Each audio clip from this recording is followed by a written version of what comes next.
राम, मैं दीपक कुमार आप सभी का स्वागत करता हूं ताजा आलोक में। दोस्तों, आप सभी से निवेदन है कि वीडियो को देखिए, लाइक कीजिए, शेयर कीजिए और चैनल को सब्सक्राइब।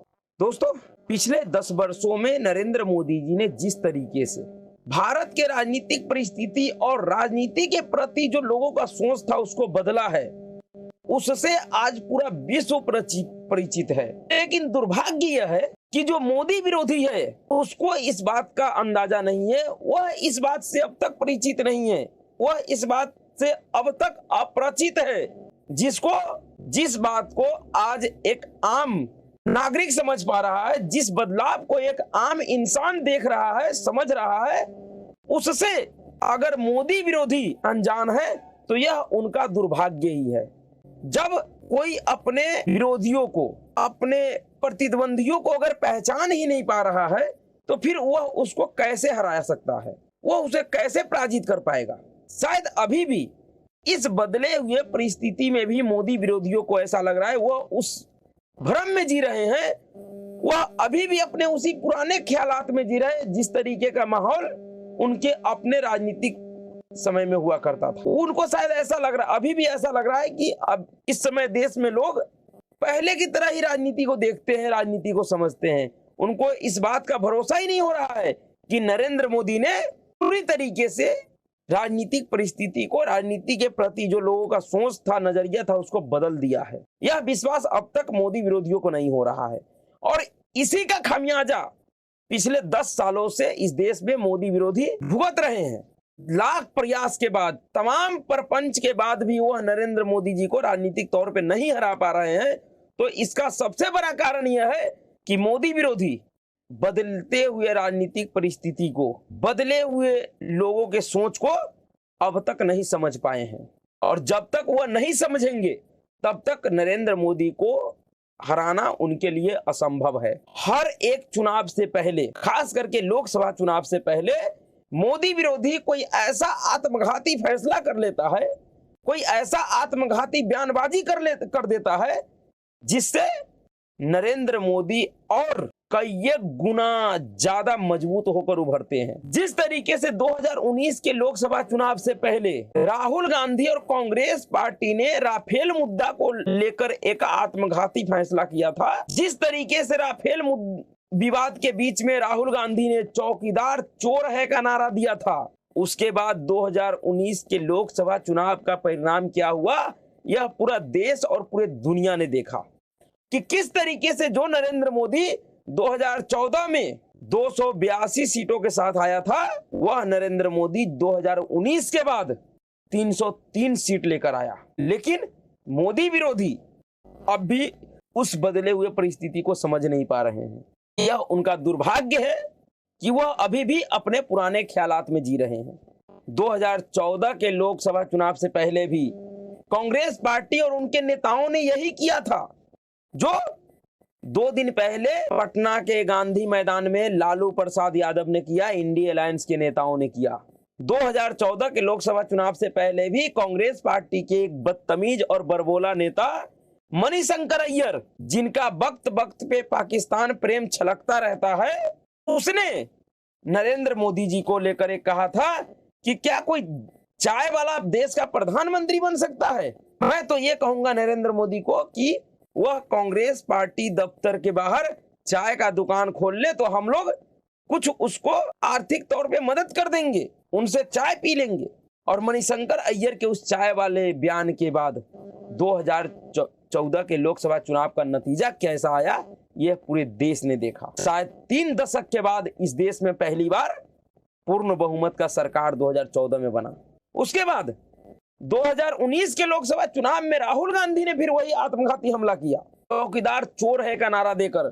उसके बाद किस तरीके से नरेंद्र मोदी ने 2019 के लोकसभा चुनाव के अंदर मैं भी चौकीदार हूं का कैंपेन चलाया, जिसने पूरे लोकसभा चुनाव का नतीजा ही बदल दिया, मोदी विरोधियों को एक तरीके से नेस्तो नाबूद कर दिया। और उसी तरीके से एक बार फिर से पटना के गांधी मैदान में लोकसभा चुनाव में, जबकि हफ्ते 10 दिन में लोकसभा चुनाव का तारीखों का ऐलान हो सकता है, उससे पहले मोदी विरोधियों ने प्रधानमंत्री नरेंद्र मोदी के परिवार के खिलाफ आपत्तिजनक टिप्पणी करके एक तरह से उनके परिवार को गाली देकर एक उसी तरीके का आत्मघाती फैसला किया है जो 2024 के लोकसभा चुनाव के नतीजे में जरूर दिखेगा। दरअसल पटना के गांधी मैदान में लालू प्रसाद यादव ने कहा कि नरेंद्र मोदी परिवारवाद का विरोध करता है तो वह बताए कि उसके परिवार में कोई बच्चा क्यों नहीं हुआ।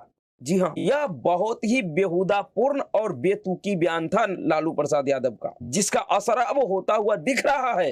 दरअसल जिस तरीके से पिछले कुछ दिनों में तेजस्वी प्रसाद यादव ने अपना और अपने पार्टी का छवि बदलने का एक नए स्वरूप का जो दिखावा कर रहा था, जो उसने देश और दुनिया को दिखाने का प्रयास किया है कि यह जो आरजेडी है तेजस्वी प्रसाद यादव वाला, यह आरजेडी लालू प्रसाद यादव वाले आरजेडी से अलग है।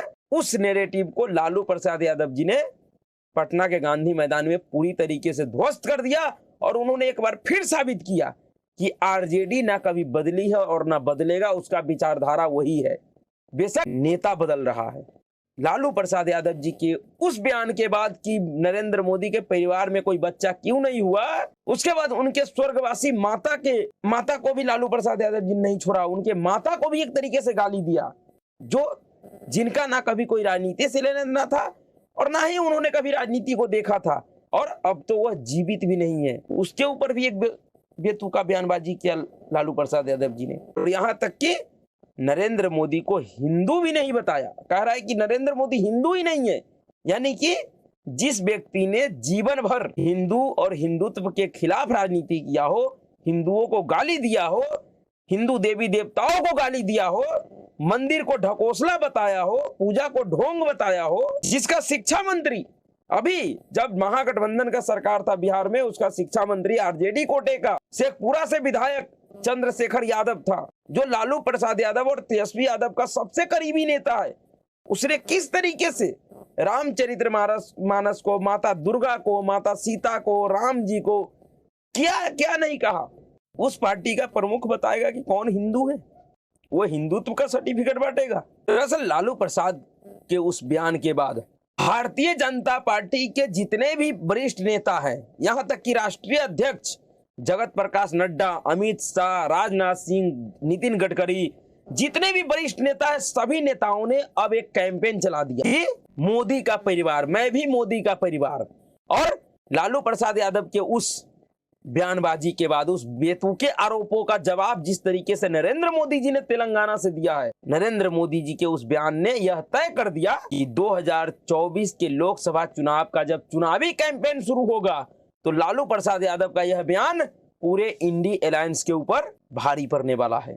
एक तरीके से मोदी विरोधियों ने, इंडी अलायंस ने अपना वजूद खत्म करने का एक बड़ा मजबूत हथियार नरेंद्र मोदी के हाथों में दे दिया है। जिस तरीके से नरेंद्र मोदी जी ने कहा है कि अब तो मेरे परिवार के ऊपर आरोप लगा रहा है कि मेरे परिवार में कोई बच्चा क्यों नहीं हुआ। कभी ऐसा भी ये कह सकता है कि नरेंद्र मोदी जेल क्यों नहीं गया, उसे सजा क्यों नहीं हुआ। नरेंद्र मोदी जी ने ही कहा है कि कभी यह मोदी विरोधी अब इस बात को कह सकता है कि नरेंद्र मोदी जेल क्यों नहीं गया, उसको सजा क्यों नहीं हुआ। अगर वह जेल नहीं गया तो वह राजनीति करने के लायक नहीं है। नरेंद्र मोदी जी का यह कटाक्ष बहुत भारी था लालू प्रसाद यादव के ऊपर, क्योंकि लालू प्रसाद यादव सजा याफ्ता अपराधी है जो अदालत के द्वारा अपराधी घोषित किए गए हैं, वो भी एक मामलों में नहीं, 5 मामलों में, और वो भी भ्रष्टाचार के मामलों में।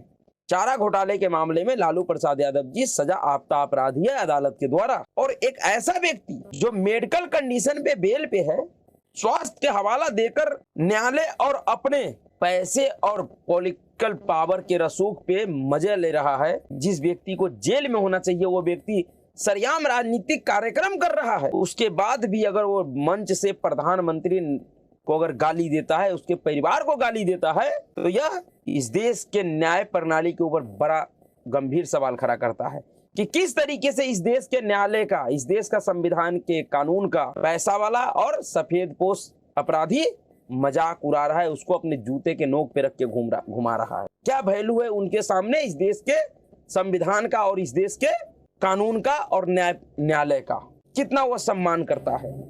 संवैधानिक पदों का सम्मान न करता है सब जानता है, क्योंकि इन लोगों के डीएनए में, इन लोगों के स्वभाव में कभी ऐसा रहा ही नहीं कि किसी भी संवैधानिक पदों का सम्मान करें। इन्होंने कभी ये सीखा ही नहीं। लेकिन सवाल ये है कि इस देश का अदालत क्या कर रहा है। जो अदालत ये कहता है कि नहीं, ये व्यक्ति बहुत बीमार है, जो अदालत करोड़ों रुपये फीस लेने वाले कपिल सिब्बलों के तर्कों पर सहमत हो जाता है और ये वो मान लेता है कि नहीं, लालू प्रसाद यादव बहुत बीमार है, वो जेल नहीं जा सकता है, उसे इस तरीके से खुला घूमना चाहिए।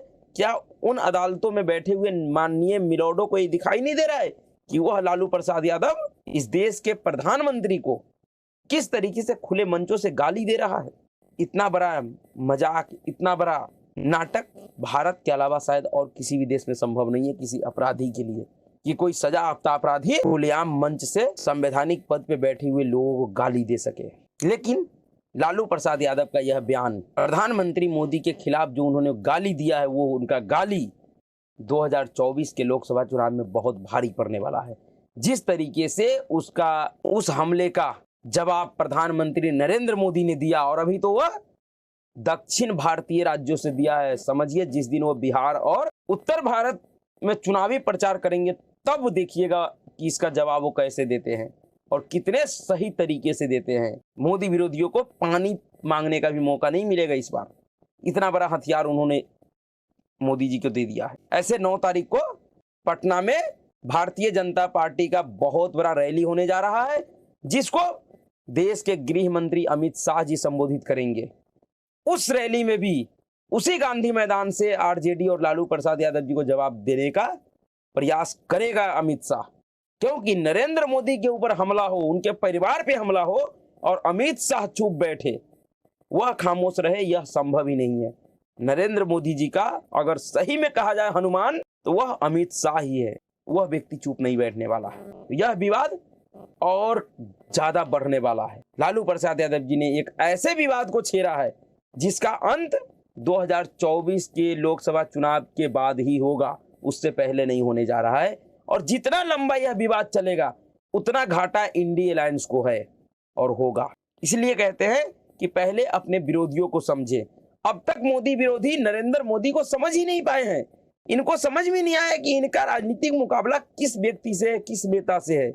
ये शायद नरेंद्र मोदी को अपने जमाने का कोई उचक्का, कोई गली मोहल्ला सड़क छाप छिछोरा नेता के टाइप पे समझ रहे हैं। इनको समझ में ही नहीं आ रहा कि इसका मुकाबला एक ऐसे व्यक्ति से जो सच में नेता है, जो सच में राजनीति करते हैं, राजनीति को समझते हैं, वह राजनीति को जिए हैं। आज ऐसे ही नहीं नरेंद्र मोदी को विश्व का सबसे नंबर 1 नेता लोग मानता है। आज ऐसे नहीं पूरी दुनिया में नंबर 1 स्थान इनको मिला है राजनेता के तौर पे। कुछ तो खासियत है इनके अंदर। आज पूरा विश्व नरेंद्र मोदी के सामने नतमस्तक ऐसे ही नहीं है। उनके बरबोलेपन की वजह से नहीं है, उनके मस्खरेपन की वजह से नहीं है, उनके अंदर वो काबिलियत है। आज दुनिया नरेंद्र मोदी को नहीं, नरेंद्र मोदी के काबिलियत को सलाम करता है, उनके काबिलियत के सामने झुकता है। लेकिन उस बात को मोदी विरोधी नहीं समझ पा रहा है, तो यह उनका दुर्भाग्य है। वह अपने लिए ही बड़ा संकट खड़ा कर रहा है। तो देखिए इसका क्या परिणाम होता है, वह 2024 के लोकसभा चुनाव में बहुत स्पष्ट तौर पे दिखाई देगा। तो अभी के लिए इतना ही। अगर आपको वीडियो अच्छा लगा तो वीडियो को लाइक कीजिएगा, शेयर कीजिएगा और चैनल को सब्सक्राइब कीजिएगा। नमस्कार।